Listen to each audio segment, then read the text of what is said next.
Je voulais prendre un moment très rapidement pour revenir un peu sur un des use cases qu'on a sur voilà cette offre Build Your Pipe. Donc c'est un client qu'on accompagne depuis 1 an et demi maintenant, c'est Les Érudits. Voilà, ça c'est leur logo. Ils ont une offre de formation en langue pour les entreprises, ils travaillent dans le B2B. Alors, ils font de la formation dans plusieurs langues, ça fait peut-être 3 4 ans qu'ils existent. Donc aujourd'hui leur cible c'est les DRH et les responsables de ressources humaines à travers différents secteurs. Il y a plusieurs types d'entreprises qui peuvent être intéressées par leurs services. Qu'est-ce qui s'est passé quand on les a rencontrés? En fait, le cycle de vente dépendait énormément du fondateur. Et donc, il y avait des résultats qui étaient très flous, mais surtout non scalables.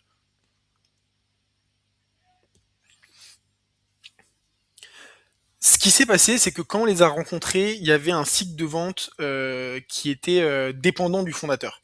En fait, les résultats, du coup, étaient très flous et surtout non scalables. Donc, on comprenait pas exactement d'où venaient les résultats, mais ce qu'on savait, c'était qu'en fait, le fondateur était l'image de la marque et du coup, c'était pas possible de scaler parce qu'il pouvait pas prendre plus de rendez-vous et donc augmenter les ventes de façon pérenne. Et il y avait un process de vente et une génération de leads qui était à revoir pour fixer un peu les basiques. Donc, on a mis en place justement notre offre Build Your Pipe, qui est voilà le système de prospection opéré par des experts externalisés de chez nous, de chez Build Your Sales.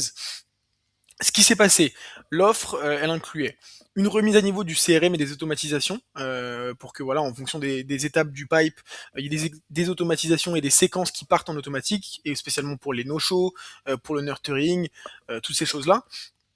On a exactement comme dans Build Your Pipe, opéré des campagnes de prospection externalisées, donc sur du call-call et du multicanal.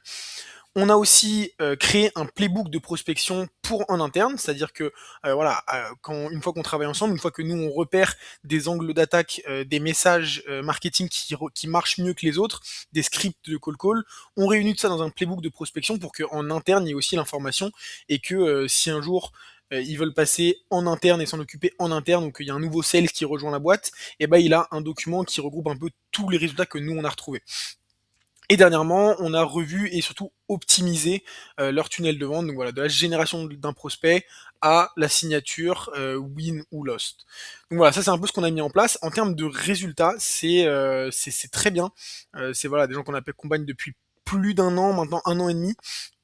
En moyenne, on tourne à 14 rendez-vous par mois. Donc ça, c'est une moyenne parce qu'il y a des mois, voilà, en décembre, début janvier, il y a un peu moins de réponses.